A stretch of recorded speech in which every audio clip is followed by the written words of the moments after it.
Did somebody turn the air off? No, but turn it up, turn it down. Turn that bad boy down. I like how contradictory you were of yourself. Turn it up, turn it down. I'm contradictory for everything, so mind your own business. That's a fair point. Hey, man, I'm glad you're back. Or don't mind your own business. I feel like I've done so many podcasts without you lately, Ed. I know. I'm really bad at life. Here, let's lift that up I'm a mover. I'm a big mover. We lost you completely. I lose you completely. I just feel like, for me, right now, life is... like a box of chocolates? It's a little bit ironic. Yeah? Don't you think?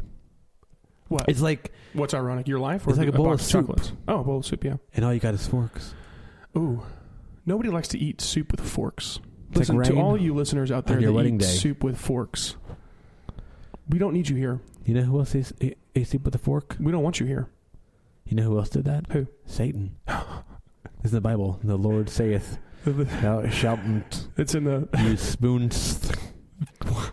Spoons with soup. This can be one of those ASMR type podcasts, but people are like... What was ASMR? I don't know what the acronym stands for, but it's whenever you listen to things really closely to your ears. American Since Society. we went to this new format. And I'm still learning it because I'm eating a microphone as we speak. Since we went to the new format, everything is automatically closer and like... You're automatically closer. And more intimate. You're intimate.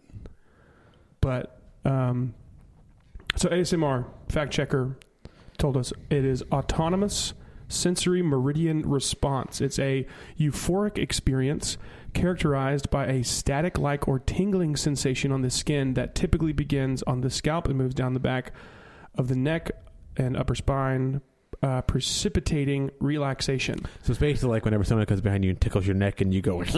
Yeah. Like or like that. when... Like kind of the goosebumpsy feeling. yeah, that part. But people apparently can experience that through auditory stuff.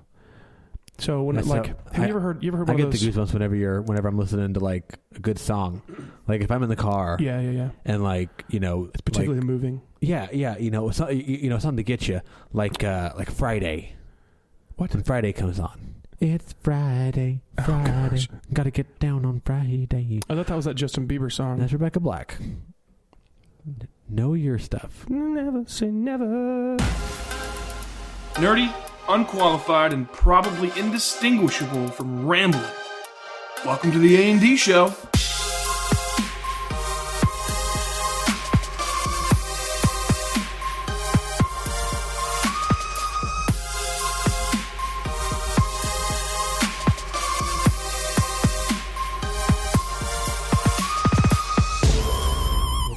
Hello and welcome to another episode of the A&D Show. I'm David. I am Austin, and I'm back. He's back.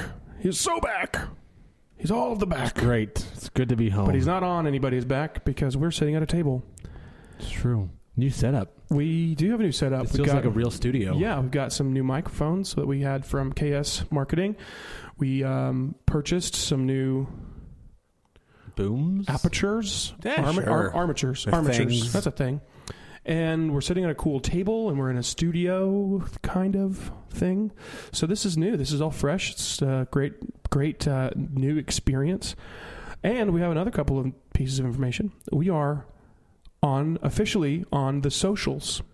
The medias of social. The socials. The Snapface and the InstaChat. That's not even close. Close. It's the Facebook and the Instagrams. Oh, Instagram. Instagrams, plural. It's plural. Plural. So, if you are a listener and you want to connect with us in any way that you deem appropriate, please follow us on both Instagram and Facebook. You can find us on Instagram at ad.showofficial because ad.show was already taken. It's already taken. It's like another podcast, I think. When I got notification that we had done, it was AD show.official or whatever, I'm like... Yeah, it's a little cringeworthy, but I like it. It makes me feel like we're... official? Legit. So follow us at ad.show official. And follow us on Instagram. Go and find us, like our page on Facebook.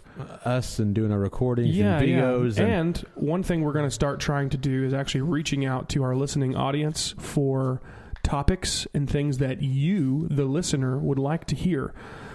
We have mentioned having you guys reach out and comment on things before, leave us comments, feedback, and we've never really given you a way of doing that. So we have learned from our mistakes, and we are endeavoring to fix that error. So follow us, find us on the Facebook, and we're going to be posting some things on there. We're going to be putting some questions and some posts and promos and things. So we want to hear your feedback. Photos of our average or below average faces. Yes, mostly below average. It's slightly below average. And our cool looking headphones. Yours are much cooler than mine. Mine are wrapped in tape. Well, mine are different. These are the ones that my wife uses when she plays piano. Oh yeah, I forgot my headphones on my desk at work. Oh, your cool ones. My good ones. Well, you know, maybe one of these days we'll be cool enough to afford like nice headphones. This is like petty cash for the company, right? Petty cash. That's right. Cash. So we have a really interesting episode today. Not unlike most of our episodes, I should say. But we have something that we're going to talk about that's a little bit controversial, but not politics, but also super like nerdy. Mm-hmm. And I think that, and this is one specifically that we're going to want listeners, you guys, to comment on, and we're going to make a post about it when this episode airs. And so we want your input. So wearable technology is what we're talking about today. Wearable technology. Now, there's a lot of hot debate over this tech. And it's in the media, it's in televisions and movies, it's in churches. It's everywhere. It's everywhere. It's everywhere. I mean, it's a very prevalent topic. And one of the things, like, you know, there are a lot of cool things about it. There's a lot of scary things about it. Shout out to the Ear Biscuits podcast. They are not a sponsor, but it's a podcast I regularly listen to. I enjoy, from Rhett and Link. And they actually talk about it. Rhett actually mentions it as becoming transhuman, and the idea of becoming like partially bionic in our biology, basically. So much so that we incorporate technology so much so that it becomes part of our humanity. Right. Which is another interesting side of it. So let's just talk about it for a second, because it's kind of scary to think about, really, the depths of it. But at the same time, it can be an intriguing conversation. Do you have any thoughts? Well, you know, so I've got an Apple Watch, and I love my Apple Watch. You know, before that, I had an Android watch. I've always liked the wearables. I had the Fitbit. I had the what was the other like Fitbit company that came out. Oh, what was that Google company Glass. called? No, it wasn't Google. No. That was for your face. It was Google. It was, it's going to bug me. I'll think about it later, and I'll shout something out in the middle of the show. But the thing with wearables is that even in 2018, they're already becoming to the point where it's almost invasive. Yeah. You know, during the Super Bowl, they had people were putting pictures of their watch saying that, hey, you know, your heart rate got to like 160 and you're stationary. You know, are you okay? It's like checking up on you. Yeah, you know, they're working on an app for the Apple Watch that works with the systems inside the watch for diabetic people that constantly monitors your blood sugar. So, you know, I did hear about one whenever they announced at the WWDC, I think it was last year, when they announced the Apple Watch Series 3, mm-hmm. and they talked about they have the ability, because it's got some kind of an EKG monitor inside of it, mm-hmm. that they actually have the ability to track your heart rate over an extended period of time to like check your heart for arrhythmia just while you're mm-hmm. living, which is cool. Great for those who need scary. it. But yeah, I mean, because when you think about it this way, everything on your phone is backed up to the iCloud, right? If you have an iPhone. Yeah. So, you back your phone up to the iCloud in case your phone, gets crushed tomorrow. You can restore from that backup. Well, your watch is the same thing. Your watch is backed up too. So all of your health data that is being stored through this watch, your heart rate, etc., is all being stored with Apple. At what point is this too invasive? You had the iCloud photo leak that hit a ton of celebrities. This was 2 years ago, I think, where you had all the celebrities with the inappropriate pictures that got released. Like, I hadn't heard about the that. huge deal where like iCloud got hacked. And so, at what point is it going to happen to your health data? Yeah. Is that and if that happens, is that a HIPAA violation? Is that is your health data, now being in their hands? Would that be any kind of HIPAA violation to where it'd be a massive fine for something that's interesting is how Facebook just recently went through that huge legal battle about misuse of private user information, right? And like selling people's content to advertisers and things like that. Yeah. Ad tracking, which is still very prevalent. In fact, I have a bit of a rant that I won't go into on the podcast. But at what point, I guess, we're talking about, like releasing your private data that you're accumulating on you because, your digital footprint never goes away. It's almost impossible to erase yourself completely from the digital world, right? And there's lots of films and movies and things about that, the conspiracy behind being completely off the grid and disappearing. But at what point not only do they use your information and track you and kind of invade your privacy that way, but at what point do they also take that information and sell it to people for profit? Because think about it like this: if say for example, and in fact this is actually a narrative for a number or a plot point rather for a number of current films and a number of current novels, novellas, and things like that. The idea of learning your biology as a consumer well enough and being able to interpolate that data to a point that they can sell you treatment for diseases you haven't even developed. So, for example, we talked about the Apple Watch, right? And how the Apple Watch is growing to the point where it can track your heart and it can actually, it can tell whether or not you have the potential, not necessarily are existing with an arrhythmia, but have the potential for an arrhythmia, which could possibly, I'm no heart surgeon, but could possibly eventually lead to the need for open heart surgery, or a stent, or a pacemaker, or something like that, right? And so at what point do they sell that information and to basically kind of like, hey, in approximately 15 years, you may end up needing heart surgery. You should buy this insurance plan, or you should, or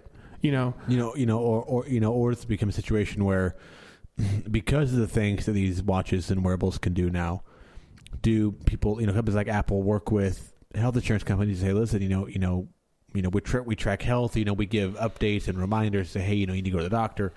At what point do they start pushing these insurance companies to, subsidize these Apple Watches for their customers? Right now, for specific health issues, the Apple Watch is paid for by some insurance companies. Really? Depending on what the specific medical need is. I didn't know that. Yeah. So there are things that they can do with these wearables already that are almost to the point where it's almost too much. I got on the wearable bandwagon early. I loved it. I had the Android. I guess the 360 is like one of the first Android watches. It was great. Yeah. It was a great watch, but it didn't do anything. You could see like texts. You couldn't like there's no speaker on there. I think it dinged like if you got a call or whatever, but you couldn't answer calls on it. You couldn't do anything other. You couldn't text from it, but you could just see what's on your phone. That was literally it. It wasn't that opens the gateway for a lot of other advancements. Right. But that was the first iteration of the smartwatch. Yeah. So and it's come a long way from that too. Right. When the Apple Watch came out, I got I got the Series 1 and I loved it because I'm like, this is just what I want it to do. Yeah. Now, by that time I had become, an Apple person anyway, so it didn't really matter. But the things that it could do were infinitely better than what the Android watches could do at the time. Yeah. So, this now becomes a part of your life. If I don't wear my watch now, my wearables, it bugs me all day because I'm like, man, I forgot my watch. And then I have this huge tan line on my arm where it's pale. That's why I don't wear watches because I just don't want to have that trouble. But, I sit there and it's like, these things become part of your life. It's like a phone. people will turn around and go back home if they forget their phone. Yeah. I've done it. Same. I get like halfway to work with my phone, and it's now, almost like becoming an instinctive, like a habitual thing to pick it up and touch it, even if you don't do anything with it. Right. Now, with my job, with working in IT, I get a lot of calls on my cell phone throughout the day, so I kind of have to have it. Yeah. I think it used to be a situation where back in the day, everybody wanted a cell phone. Mm-hmm. We all wanted the phones with us. To the point that, oh my gosh, the Razor. Did you see that they're coming out with a new one? No, they're not. I don't know if it's a legitimate ad, but I saw it. In fact, I saw it, and then it was sent to me a number of times because I don't know about you, but back in the day, the flip phone game, when the flip phone game was strong, the Razor was the king. Listen, I adopted the slider early. The slide out QWERTY keyboard. I adopted that way early. I went straight from flip phone to full, not full screen, but like unflippable, non-mechanic phone. I wanted to get a Sony made a PlayStation phone. And I wanted that so bad. I really wanted one of those ones that flipped open. The screen was on the inside, it had a screen on the outside, but had a screen on the inside. Yeah, I wanted one of those too. I think in the phone game, Sony's always been a very underrated phone. I had the Xperia Z2 a few years ago. I loved it. It was a great phone. Great phone. And now I have the iPhones that are like literally just a giant screen. But it's terrible. The Motorola came out with it's in theory, at least according to some of the ads I've seen, they're coming out with a new Razor that's essentially the exact same thing except with a 2-inch LCD on the front. It's a foldable smartphone. It's foldable, and when you flip it open, it's an actual full screen phone. As I Googled it, I'm Googling it right now because I'm so intrigued by the idea of this phone. The only problem with that is that they've tried the foldable screen phone before, and the problem with that is that there's this huge bezel right in the middle of the phone. Yeah, so, I think they're getting close though. I think they're getting close. Probably. I mean, even on the new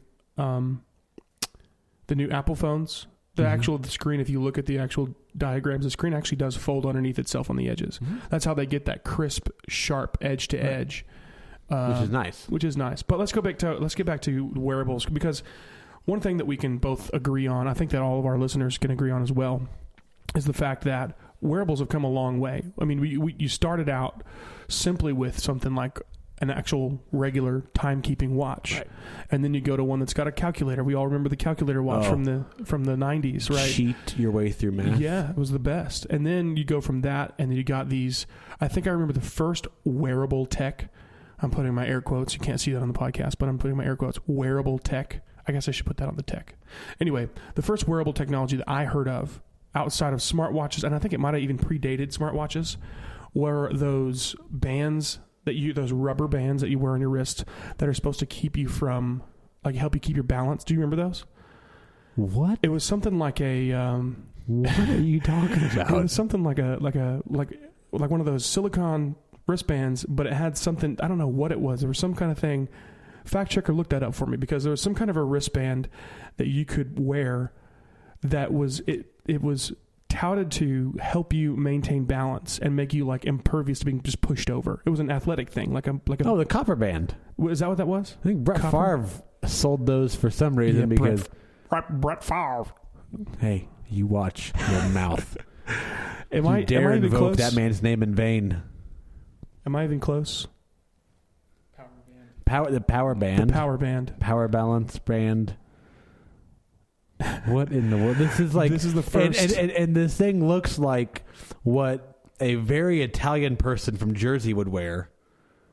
This looks awful. I think we have our fact checker here with us today. So, Nick, give us a little bit of information on this power band. The power band, some say it was all in your head. Yes. As soon as you put it on, you think you're getting it's the placebo effect. But you're getting nothing. Except for aesthetically pleasing looking bands. Somebody call the Better Business Bureau and take care of this nonsense. Because here's the thing, this looks awful. Well, all these look it up. Just go Google magnetic therapy bracelet, and you will see the Guido jewelry of choice if you're from Jersey. There's nothing wrong with Jersey if you're a bag of trash. Okay. Oh gosh, it's not controversial at all. It's not, But, I'm sorry. but The that truth. was The truth is not controversial. But that was the first quote unquote wearable technology that I'd ever come in contact with. Wearable. And watch, yeah. Well, I mean, it was wearable. It's wearable, but The it's not technology technology. part was the debatable part. But I mean, look at where it's come from there, right? The Right. first Apple Watch, like my first instinct when watching the WWDC, excuse me, whenever they came out with the first Apple Watch, I was like, I'll get one when it can FaceTime. They still have not come out with FaceTime on the Apple Watch yet, and I don't know. They may not ever actually do that. I don't. Realistically, I mean, just from my experience, that would chew your battery. Oh yeah. I mean, you can. Yeah, it would suck the you battery can, life like, away. You like can crazy. control your camera on your watch. But it's like a remote control for your Right. phone, right? Yeah. I'm talking legitimately because the reason why, and I'll explain this, it's because of geek culture, right?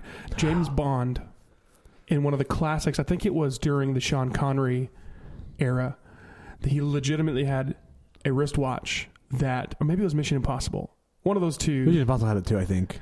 That it was a wristwatch, Mm-hmm. and when Q or the IMF or whoever would call... It was Mission Impossible 1 for sure, because as Tom Cruise was, That's right, the movie, the Tom Cruise movie. which was, listen, just side note.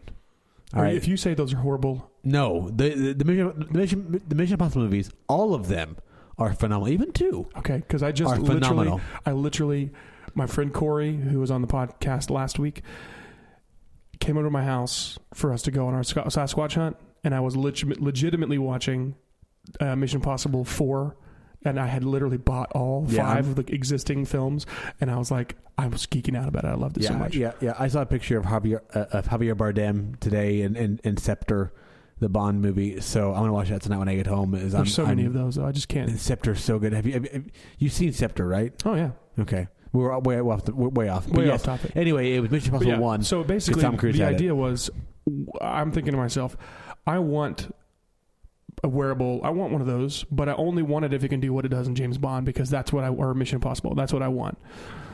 But what's interesting is that as far as we've seen it come in our lifetime, in just the last 12, 15 years, it's actually Hollywood has kind of done what Hollywood does and kind of tried to steer that in the direction that makes it even more integrated. One of the first examples that I can think of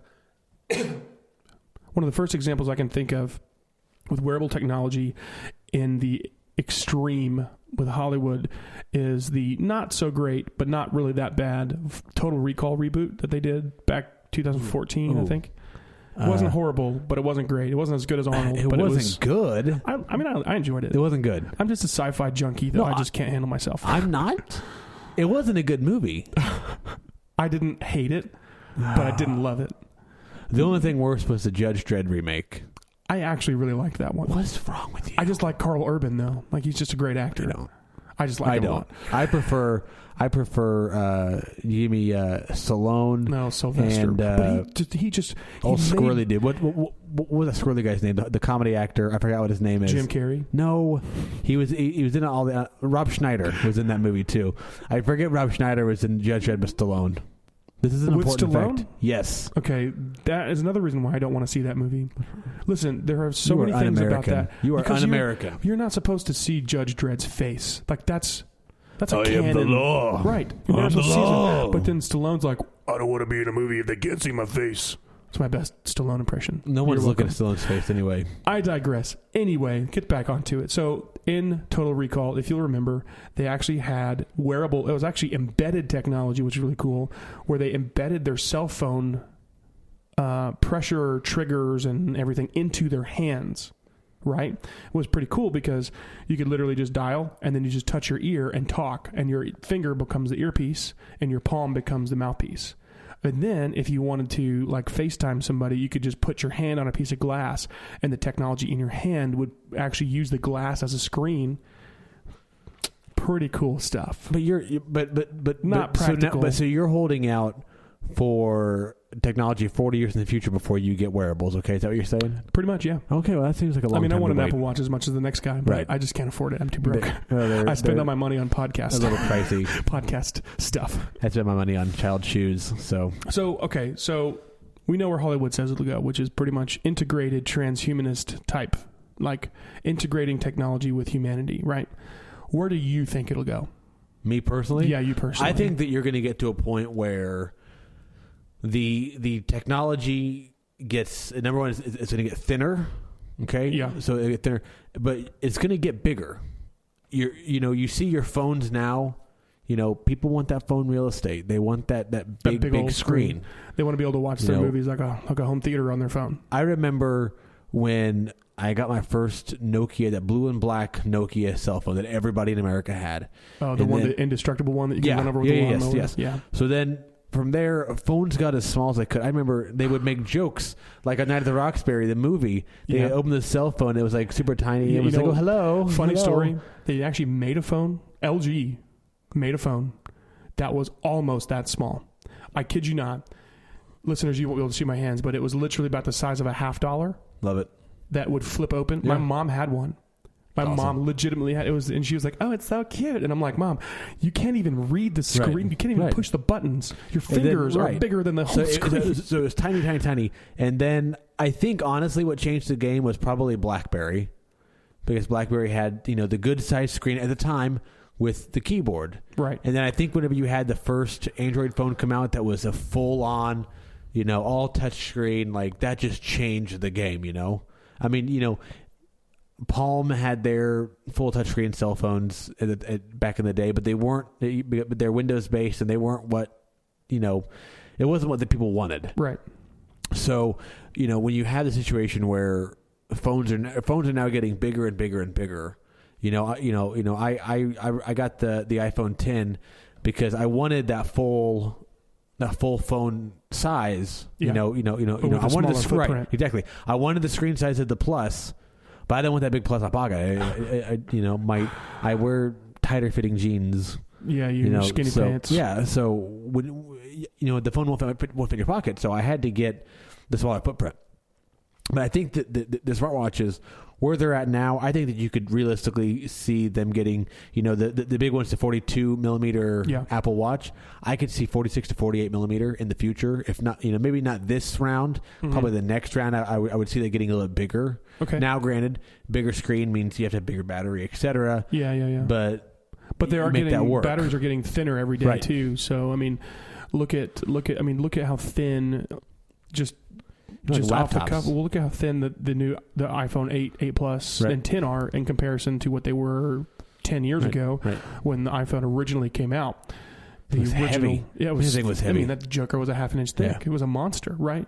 So they're getting thinner and they're getting more powerful. And Tesla is actually leading the charge on a lot of that, which is pretty neat on the batteries. In fact, I was watching a video earlier today.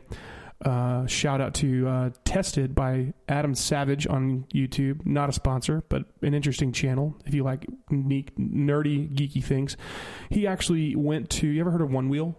Yeah. The One Wheel, like what is like a skateboard with a powered wheel in the middle of it. Pretty cool. Right. Pretty cool, like a one-wheeled Segway. It's like a gyroscope, basically, idea. Yeah, it's pretty neat. He actually went to the factory where they build those in California, and he actually got to build one custom. And he got to build one of their newest models, which is like the XR or something like that. He actually got to build it from the ground up, which was really neat because you got to see it, how they kind of construct it from the ground up. And one of the things they were talking about was that the new battery allows them to go like 18 miles on one charge. Seems excessive. I mean, 18 miles on That's a a lot. one-wheel, that's 9 miles round trip. Like, or there and back 9 miles. That's a good distance. Anyway, but the battery was actually developed, the technology to make the battery, I guess I should say, was developed by Tesla. Right. Elon and all them over at SpaceX or whatever. But I think it's really neat. Before we talk about our thoughts on what we like and don't like about the future of wearable technology, though, I want to pause for a quick moment to shout out our sponsors for today's episode.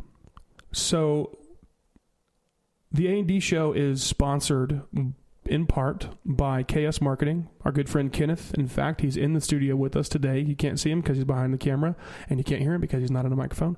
But Kenneth he owns his own business. It's KS Marketing. He does marketing and graphic design and production, I believe, for a number of different companies, local and nationwide. I think he's branching out. He's getting some larger clients, and he just decided to take us on as a sponsored outlet. And we want to thank Kenneth for all of his hard work and everything that he's done for us. And we also want to shout out our fact checker for this episode. This is a first for us. We haven't done fact checking before. That's why we have that line in our opening that you just heard that says unqualified, so we don't have to worry about checking our facts. But our fact checker for today's episode is Nick, and he is just a guy, and he's It's my brother-in-law. It's Austin's brother-in-law. So Nicholas, thank you so much for your hard work in checking our facts for today's episode. Now, back to the podcast. Before we get to the end, I want us to take some time to actually discuss what we do and don't like in the realm of wearable technology. Let me start by saying I personally am a fan of wearable technology in a limited capacity. And what I mean by that is I really, really, really like the idea of the Apple Watch and what it can do for your health. I really like, in fact, Apple phones have started doing a pedometer and a step tracking and all that kind of stuff, which I really take advantage of. In fact, I went hiking a few weeks ago and actually was able to keep tabs on how far and how many steps I took and kind of gauge the effectiveness of my workout for that weekend, right? It was great. I like it. And I really like the fact that the Apple Watch really takes that to the next level. Right. And I like it as a substitution for the bulk, right? I like that. I don't know that I would ever really personally buy into something like what Google tried to do a few years ago with the Google Glass. Right. I don't know that I really buy into that. I don't need 24/7 immersion. No, I do enjoy the idea of a heads-up display, an immersive heads-up display that projects in augmented reality. Well, I think I don't know if I... No. I like the idea of heads-up in like a vehicle. And they have that now where it'll reflect on your windshield, like, hey, you are here's your directions, and right. Mom's calling. Yeah. To ask about when you're coming to see her. An immersive experience, full-time, that's never going to work for me. And I'll tell you why. Let me share this little story with you. I haven't told you this story, I don't think. Good. This is new. Many of our listeners probably have never heard this story. We're learning things. So an immersive visual augmentation for me would be a disaster because of the fact that I tend to be a little accident prone. No. I know. You? Yes, me. I color me shocked. Wow. Don't be so sarcastic, you punk. But no, on the reels, I tend to be a little bit accident prone. In fact, let me tell you this story. A few years ago, I think it was, probably 2.5, 3 years ago, I was in college, staying at the school over the summer, and I was roommates with my buddy Justin, who was actually with us on our Sasquatch hunt a couple weeks ago. And shout out to Justin, if you're listening, buddy. Anyway, we were roommates for the summer, and we were scavenging the school, because if anybody has ever stayed at a college over the summer, you know that there's a lot of junk just left behind. Yeah. Right? People leave. It's fun. Yeah, it's fun to kind of scavenge all that stuff. And so we were just kind of going through, and Justin finds this. I've told this story 1,000 times. I guess you've never heard it, but Justin finds this entertainment center thing, and it's like perfect coffee table size.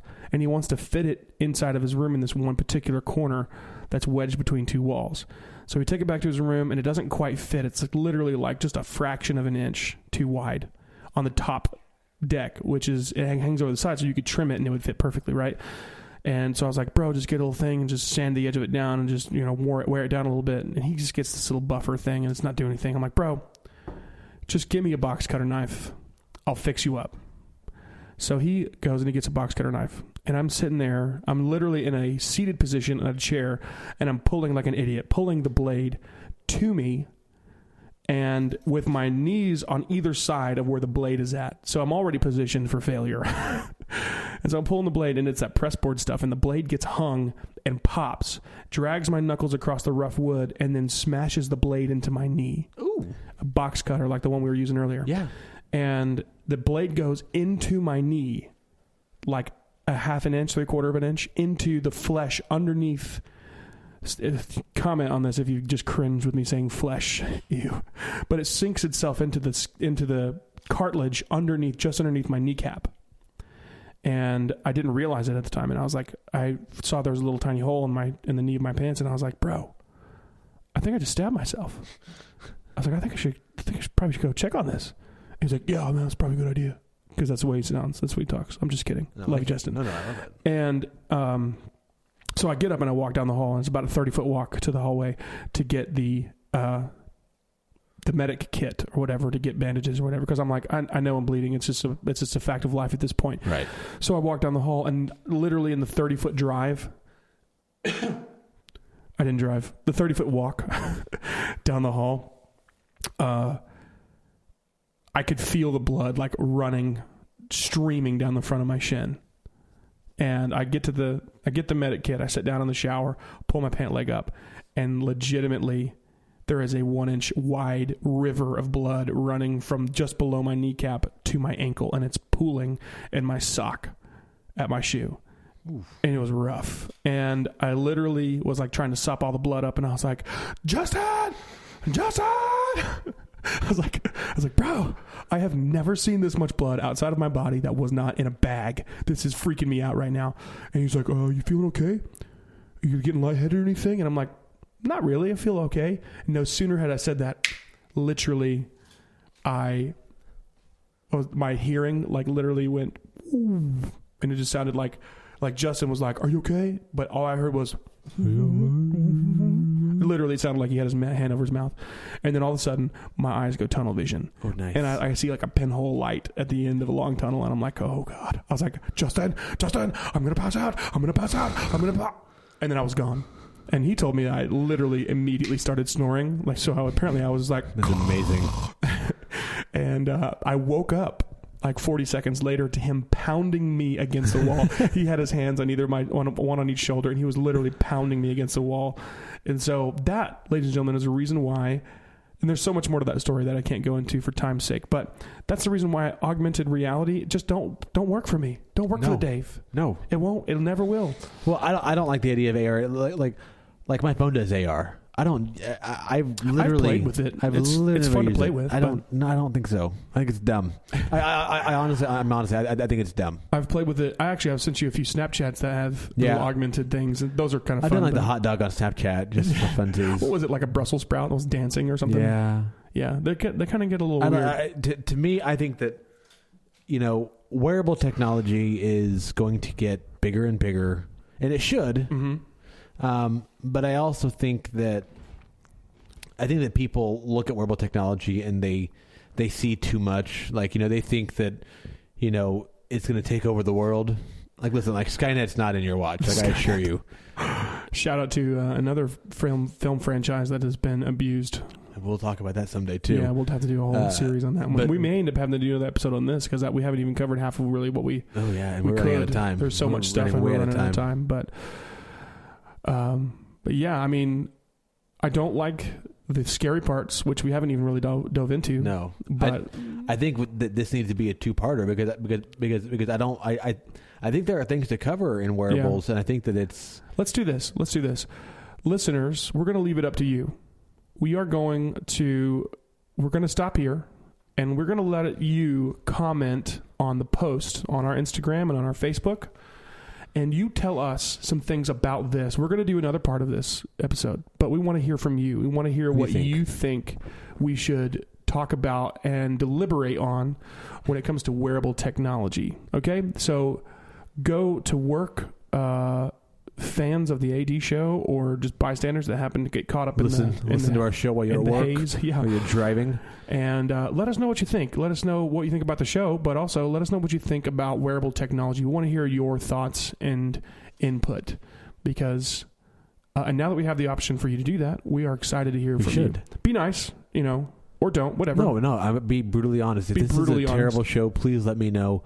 I won't cry for so more we can than an reevaluate hour. our life choices.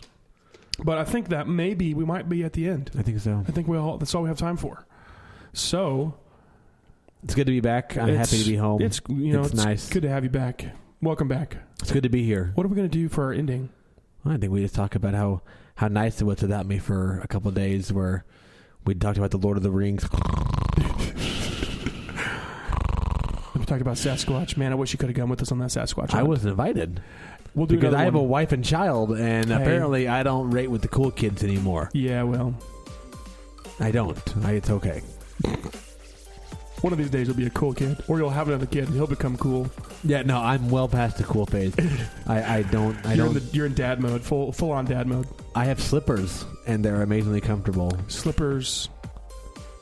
I feel like this might be the first thing we agree on. They're comfortable. They're amazing. Slippers are amazing. Bury me in slippers. Bury you in slippers. Slippers and a wetsuit.